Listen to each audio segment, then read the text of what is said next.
Hello and welcome to Insert Coin and Let's Talk. Today we have a special guest, Ambassador Harry Tseng, the Taiwan ambassador to the European Union, and we have a new visit from a member of the European Parliament from Renew Europe Group, Urmas Paet. Both of you, welcome. Good afternoon. I would start with you, Ambassador. Why is Taiwan considered the benchmark of the good examples how to manage the COVID-19 crisis? There are many factors, of course, but the most important thing that I think we are able to achieve what we have today is because we respond to the epidemic very early. When most of the countries in the world were not aware of this threat coming out of China, we already taken some precautions. This can trace back to as early as December last year. Our first case was reported to the WHO on the 21st of January. And then, before that, we have already taken many steps. That's very important. And when we started to have our own case, I think there are a few very important and very timely measures introduced by our government. And then with the cooperation from our people together, this partnership between the government and the people make the policy very effective. And I'm talking about specifically the wearing masks, for example. It is quite natural. It is nothing new for Taiwanese people to wear masks. But at this special time, the COVID-19 crisis, wearing masks is with a different kind of mentality, because along with it comes with the kind of reminder urging you to take more precautions like frequent hand washing, measuring your body temperature twice a day, and to monitor your health conditions, and then keep social distancing. All this is kind of a side effect of wearing masks, and this has become part of our life. I think our people will just move on with this kind of necessities from now on. And of course, in the late January, we only have the production capability of 1.8 million pieces of masks per day. That is not enough even for our domestic consumption. So the government has taken an important policy to bring together the machine tool makers, the mask producers, as well as the materials manufacturers in order to expand the production capability from, as I said, 1.8 million in late January to, as of today, we have 70 million pieces of productivity per day. Not only enough for our domestic consumption, but make it possible for us to share with the foreign countries, including country from Mr. Paet, Estonia. And so together with very sensible policy and then the cooperation from the government, from the people, and this kind of partnership between government and the people, I think this is key to our success. Having said that, I must add that this battle against the COVID-19 or against this pandemic isn't over yet. So we are doing a good job. I think this is a fact because as of today, we have 4 successive days with no new cases. It's 0 cases for 4 days as in a row. So we are very happy that this can be achieved. But Alexander, you were talking about the coming of the second wave. Yes. We don't rule out that possibility in Taiwan as well. So we cannot be complacent. We need to continue this hard work. Yes, Urmas, when we look at the work that was developed in Taiwan, the capacity to face the beginning of this pandemic, the capacity to equip, the country equipped itself to face the same pandemic and even support third countries. Why wasn't Europe able to organize itself in a similar and faster way with the single goal that was to protect citizens in a very fast way? What is missing in Europe? It's only industry, or it's more than that? Well, I guess the main reason was that people, also decision makers, didn't take the news, the information about the new virus, new coronavirus, seriously enough. Because the first information about new possible virus reached Europe somewhere in January. But still, after January, for example, all the flights from and to mainland China continued, so that the first real restrictions for travel, for example, between China or some other Asian countries and Europe, started, few of them in late February and then more in March. So that actually more than 1 month from the first public information was actually missed. Plus, of course, as we all know, Taiwan informed World Health Organization already late December about this new virus. And unfortunately, WHO, because of political reasons, didn't adequately inform WHO member states, including European ones.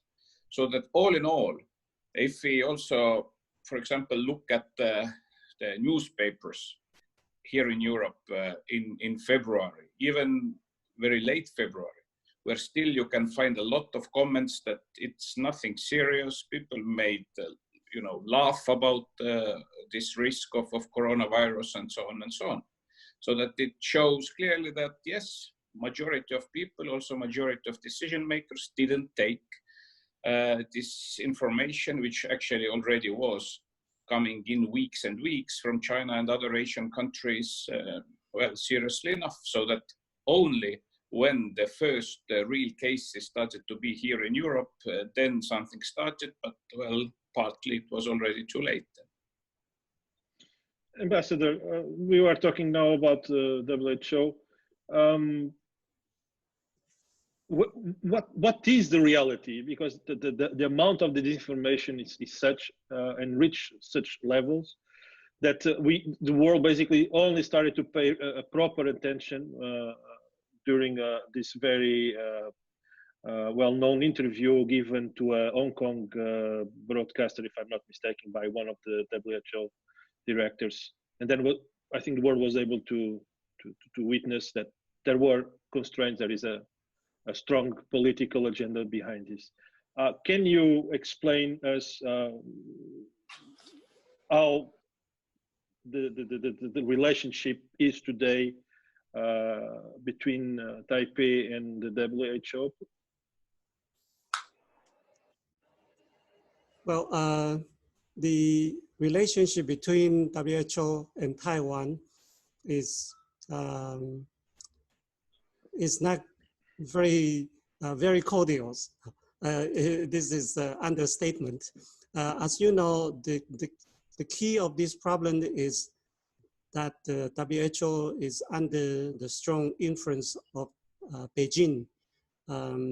Whenever there's issue concerning Taiwan, the WHO would look to the PRC government for an instruction. This is simply impossible for us to improve our relations with the WHO, even though we participated in the WHA, World Health Assembly, which takes place in the middle of May every year, as an observer from 2017 to 2009 to 2016, 8 years consecutively. But since the election of President Tsai in 2016, China has instructed the WHO not to send the invitation to Taiwan for our participation in the World Health Assembly. Now, the World Health Assembly happens only once in a year. lasts for 7 days. But we are also very conscientious in participating in the technical meetings all year round. But these technical meetings is for the experts, for the doctors and for the healthcare professionals to meet and to talk about the public health threat in the member state. But even for that, theoretically, the WHO said that they welcome Taiwan's participation, but the fact is, in the past 10 years, we applied to participate in the technical meetings, but less than 1/3 of our application was agreed upon. And for those few cases that we were agreed upon, many times this agreement was conveyed to us in so late that making it so late, making it logistically impossible for us to fly to the venue to participate. So there are all kinds of obstacles for us to participate. And the fundamental reason, let me make this clear to you as well, to the other listeners.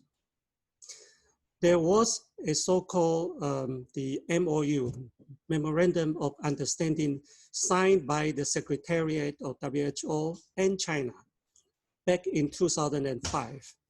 This is actually an MOU going on without the understanding or without the endorsement from the member state.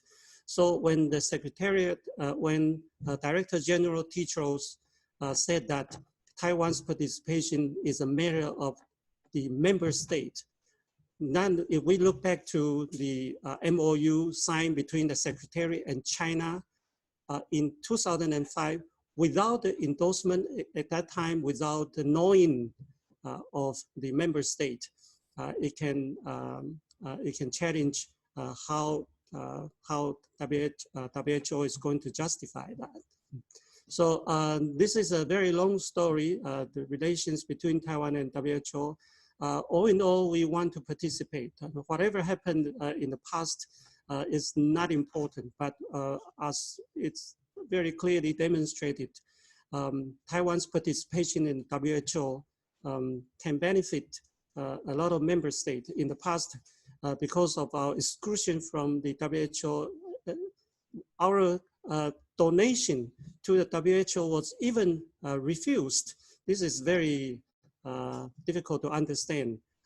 So this time, I think with what Taiwan has demonstrated in fighting the coronavirus, and then this is this pandemic is not going to go away just like that. So Taiwan's participation in the WHO is very timely and is going to be beneficial to all countries. It doesn't have to be a political issue. We are only asking for a participation, and that's all. Has anything changed in the last month and a half? Because after the issue with the WHO director that we just mentioned, a few days later, one of the main spokespersons of the WHO came to public saying that there was now direct technical contacts between the organization and Taiwan. Is this a reality or not quite yet? No, what has been changed in the past 1 month or two is the rising support in the international community for Taiwan to be included in this WHO context.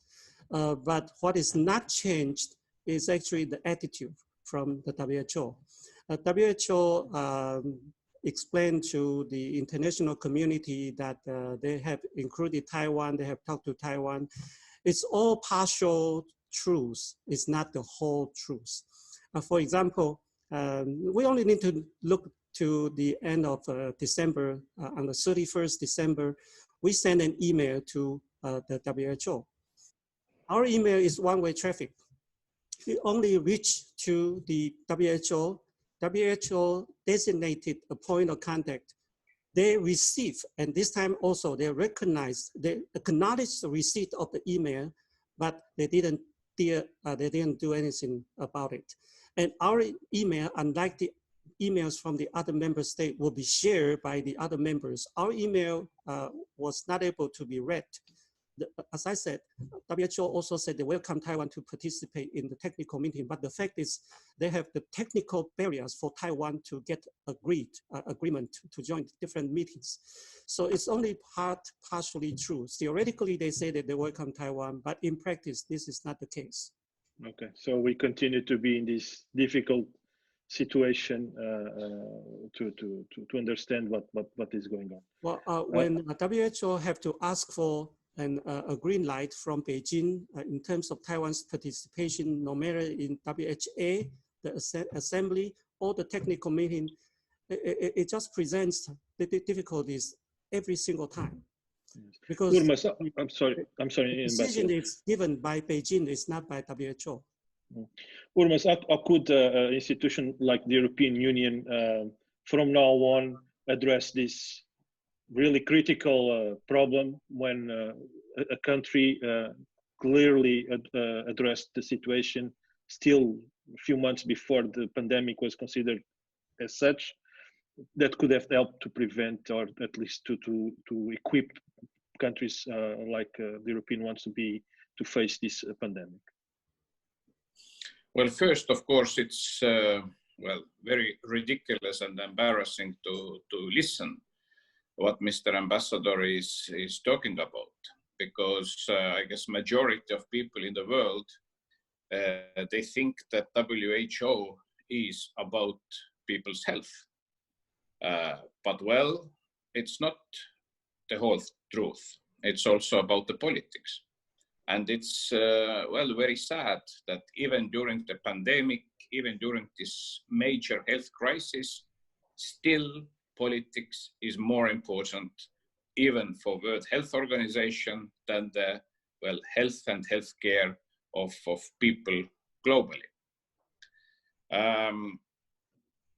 What concerns Taiwan, then of course I appreciate also highly Taiwan's assistance to many European countries now during the pandemic, including my own country, Estonia. So we're very grateful for this help and assistance.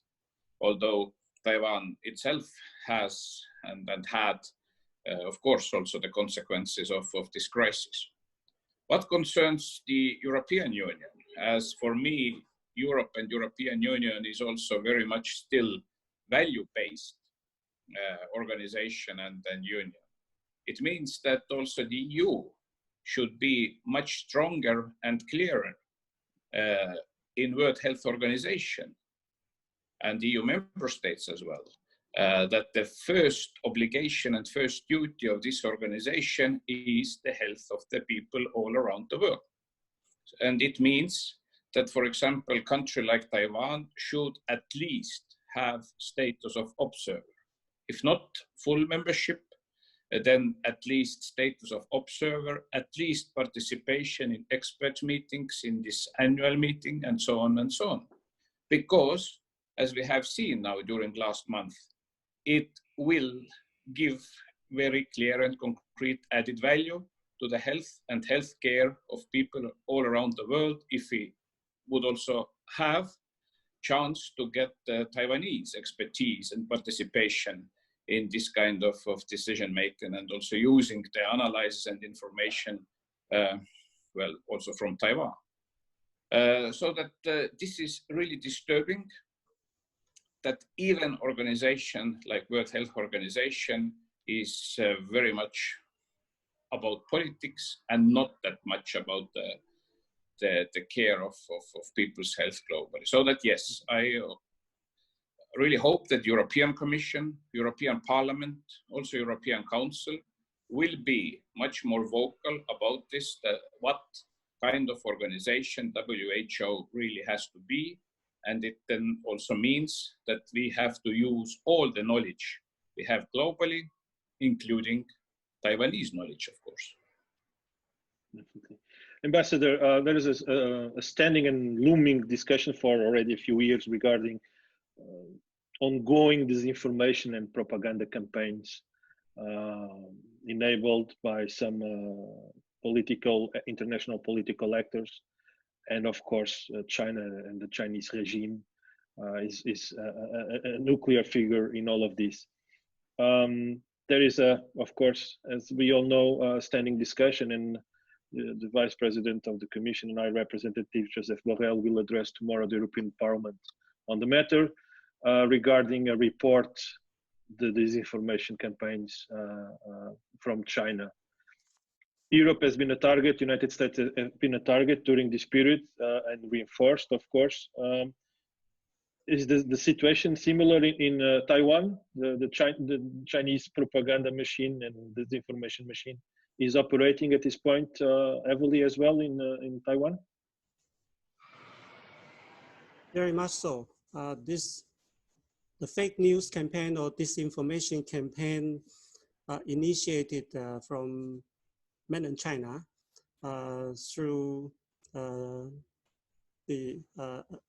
lot of what they say 50 cents army is a part of the daily challenges that we have to face and cope with now.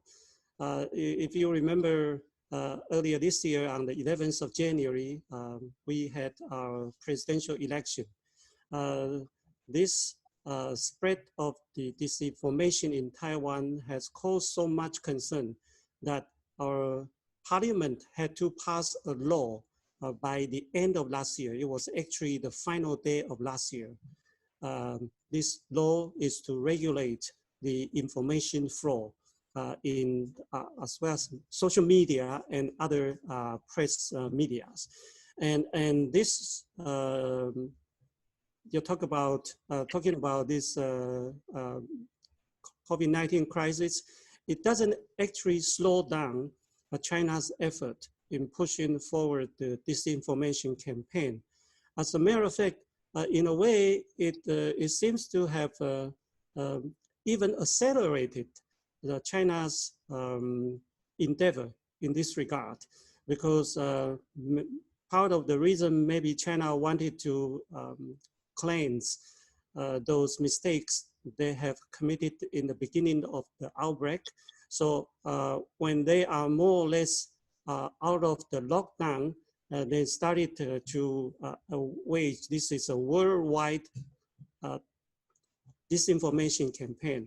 Of course, this disinformation came along with all kinds of gifts, assistance of medical personnel to some member states. So this is a very comprehensive maneuver. It needs to be understood that China's foreign assistance, especially in the past months, have strings attached. It is not entirely philanthropical. It is not entirely for humanitarian assistance. It has a political agenda. It is not only happening in Taiwan, which affects our daily life. It is also coming to this part of the world, coming in from the Eastern Europe, and then come to the central part of Europe already. I think the member state of the European Union should be more vigilant to this kind of campaign, because this kind of campaign from outside, seemingly they can look very harmless. But as I said, there is a political agenda behind it, and Europe cannot afford to continue to be very naive. Urmas, but what can we expect from tomorrow's intervention of the High Representative Joseph Borrell in the European Parliament regarding China's disinformation campaigns? Well, the first concrete issue is, of course, we hope to hear the explanation about some articles in international press that China managed to influence one European External Action Service's report. I really hope that it is not truth, but of course we then will listen from direct source from Mr. Borrell. But of course, this virus has not only health impact, not only European internal influence and impact, but also global and international one. And it also means that it is very important to keep eye on where will be in the future the balance point also between the big powers in the world and which role the European Union will play. So that if we look at countries like China, but also United States, in some issues also Russia, and then Europe, where will be Europe's role? So that it's clear that, of course, China basically is interested in weakening European Union and then Europe's cooperation, because if Europe and European Union sticks together, then of course it is clear competitor also to China and other big powers. So that's why, of course, also Chinese activities, what concerns propaganda, sometimes also misinformation, lobbying of different kind, and so on and so on. Of course, it is active and it remains active because it is Chinese interest to weaken Europe. So that in this sense, the first issue, what is in our hands here in Europe is to do and to understand much better what we actually want, what Europe wants. How we explain here in Europe what is the European agenda, why this or that is not adequate. And for example, when we speak about huge infrastructure projects in Europe, I have no point why some countries should have and wait for Chinese money, Chinese investments for this kind of strategic, for example, infrastructural projects. I guess that for this kind of projects, if they have really future, we do have enough money also here in Europe. So that in this sense, the viewpoint also here in Europe should be much longer than it is today. Today, most of countries, they are living from elections to elections. But I guess that real strategic plans, they also should be for 10, 20, or even, well, longer period, which actually China is doing. So that in this regard, I guess nobody in Europe should underestimate this global competition as well. And also we should not weaken ourselves here in Europe with some developments. For example, still there is so-called format 17+1, which means that 1 is of course China and 17 are Eastern and Central European countries. Some of them are in the European Union, some are not. But if we really want to speak about common foreign and security policy of the European Union, then of course this kind of format 17+1, where only some European Union member states are participating, well, should stay in past, in history.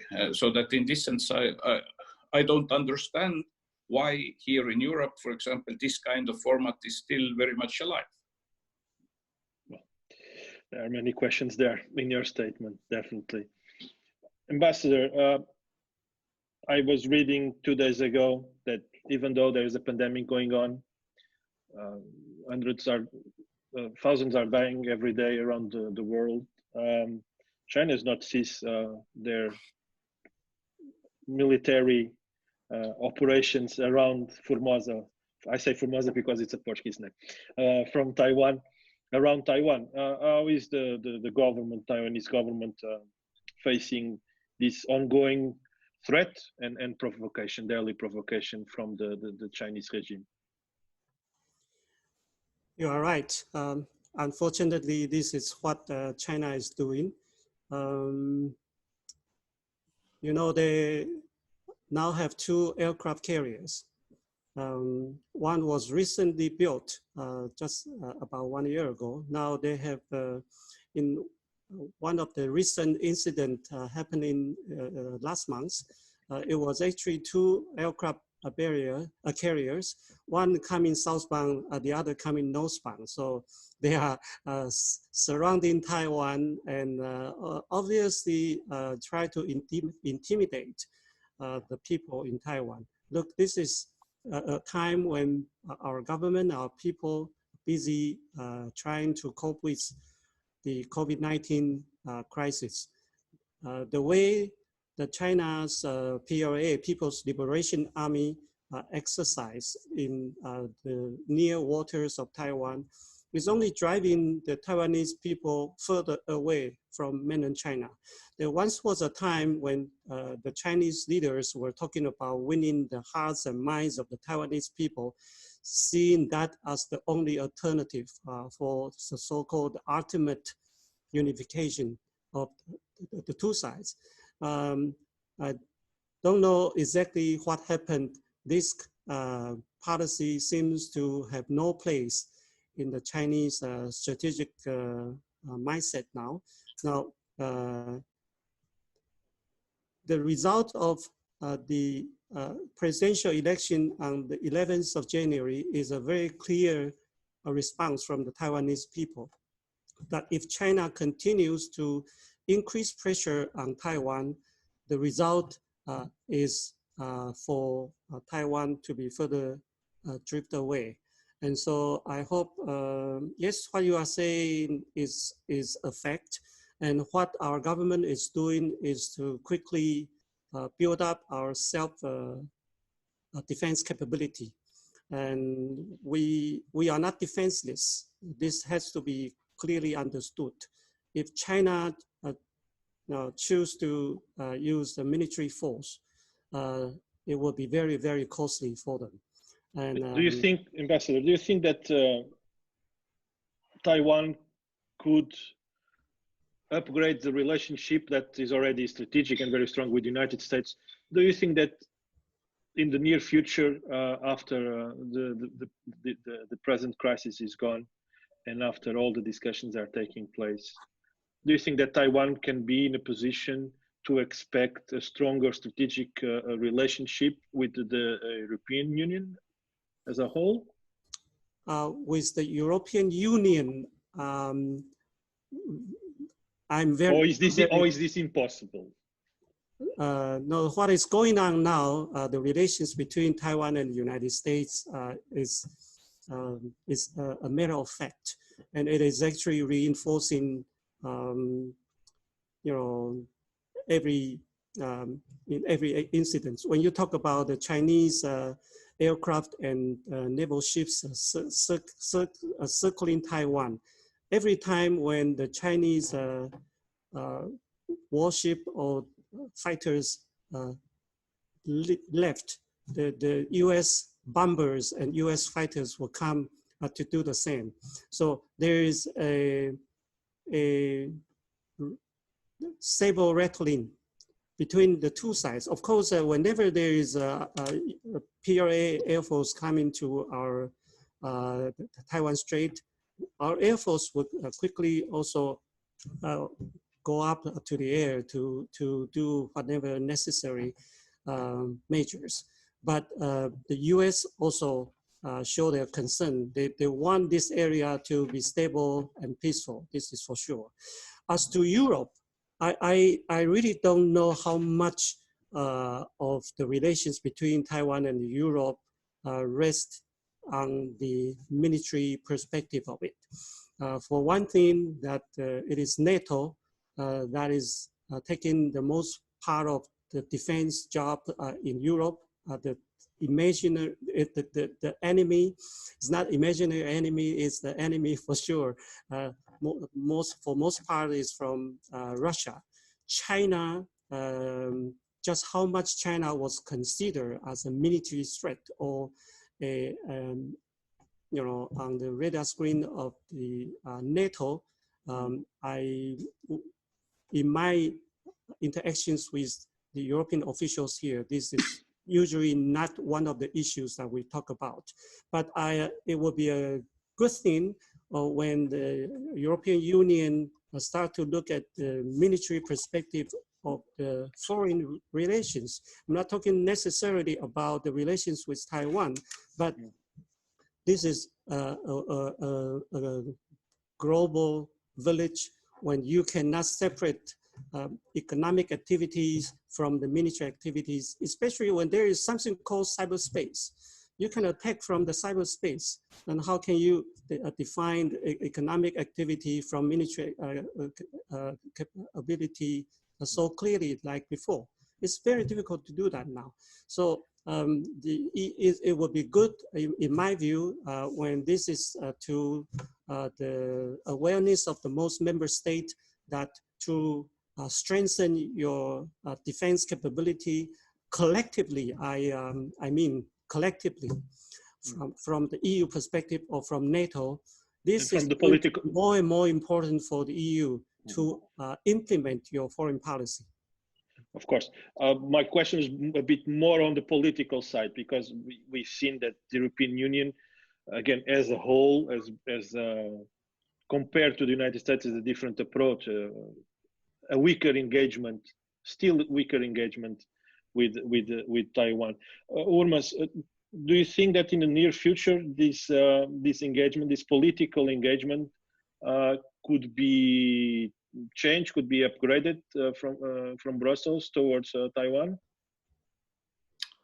Well, it is a very difficult issue, because you cannot in this regard compare the European Union, for example, with the United States, because the United States has one government, European Union has 27 governments plus institutions.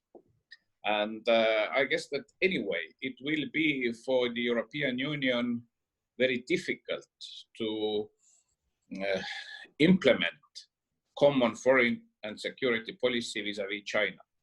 Because today's situation is that EU member states already are in very different positions vis-à-vis China.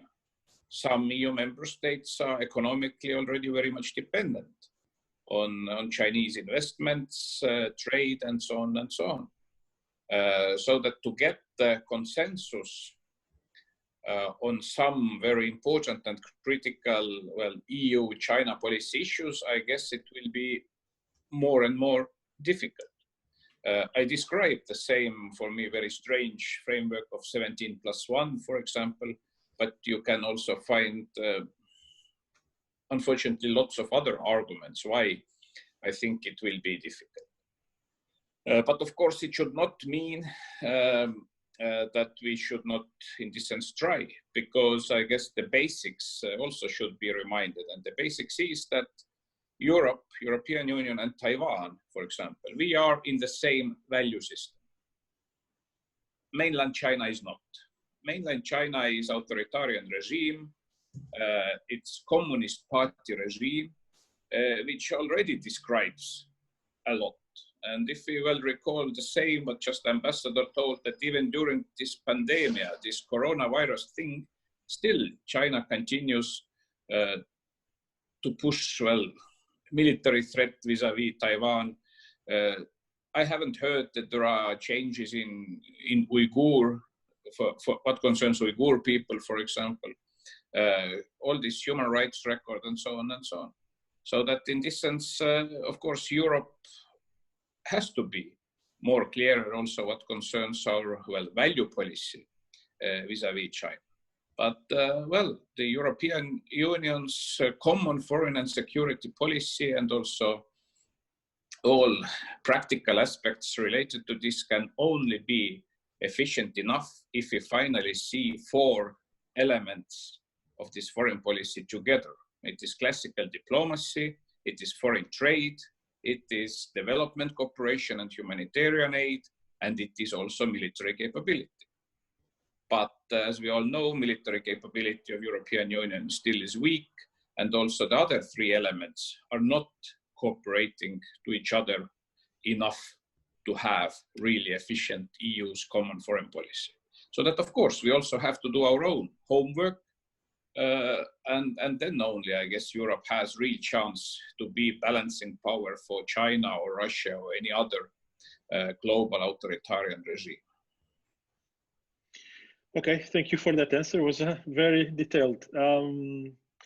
Ambassador, we are entering the final part of our interview. It's already a long interview. What have been the reaction of the different European member states of the European Union regarding the kind donation of material for the front liners, for doctors, over the last few weeks? Overall, Taiwan sent over around 7 million masks, if I'm not mistaken. They were distributed among some European member states. What has been the reaction of these countries and their governments? Yes, you are right. I think the most most well-known reaction was from Madame von der Leyen when she used her Twitter message to thank Taiwan for this assistance. First of all, altogether now, the first announcement was from President Tsai on the 1st of April, when she announced that Taiwan would donate 10 million surgical masks abroad. You are right, 7 million of those 10 million came to Europe. It was delivered on 7th of April and 9th of April, just a week after the president made that announcement. It was very efficiently conducted. Then on the 9th of April, the Ministry of Foreign Affairs in Taiwan announced another batch of surgical masks to help our EU member state friends, including Estonia. And in this batch, that is 1.3 million masks. So altogether, those have come to Europe is actually 8.3 million surgical masks. And then, of course, there are some going to United States and then to our diplomatic allies, and some in Southeast Asia as well. The reason we are doing this is really because we think wearing masks is a very effective way to prevent the further spread of the coronavirus in your community.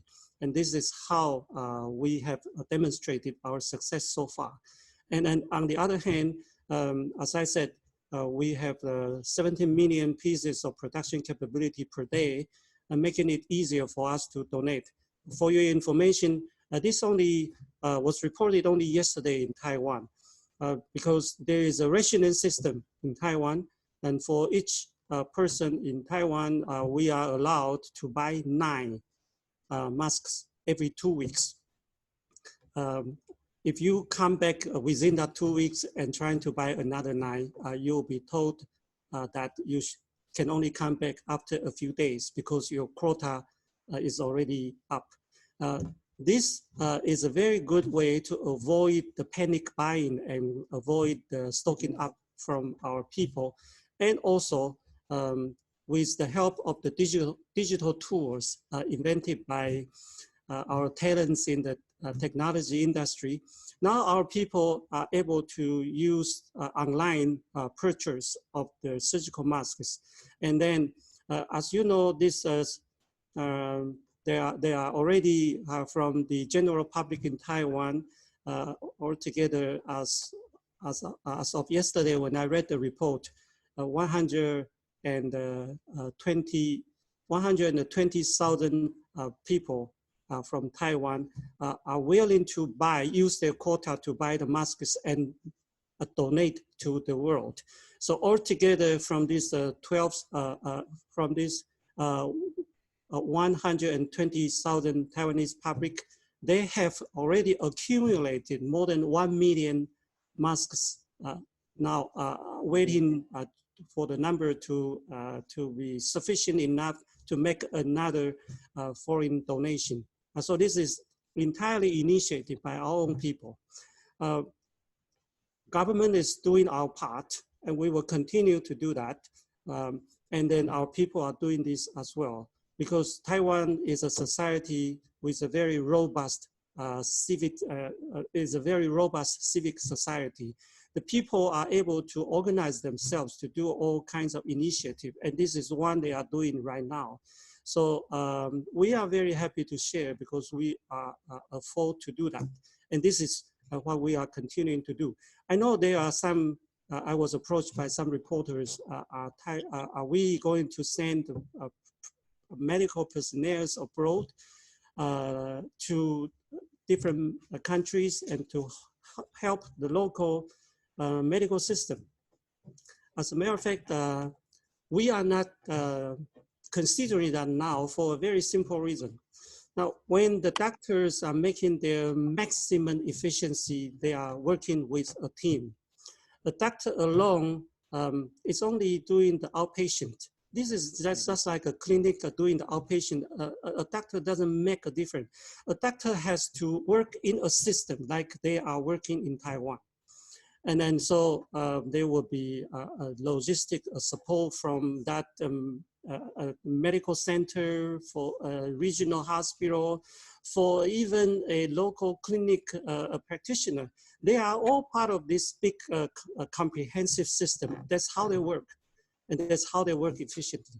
If they are sent to abroad in a strange city where they don't have connection with the local system, now they are not doing the best part of the job. So we are not doing that. We actually question the efficacy of doing that. As China has done that to send some of them, actually very small number, only 5 or 6 doctors to some cities in Italy. I really wonder what kind of result what kind of difference they can make. But these 5 doctors in Taiwan, because they are working in a system, then it's a huge job that they can achieve in Taiwan. So that is some background for you to know. Well, I think that Europe can already thank Taiwan for the donation of so many millions of masks, and that of course has done massive difference in a time of need.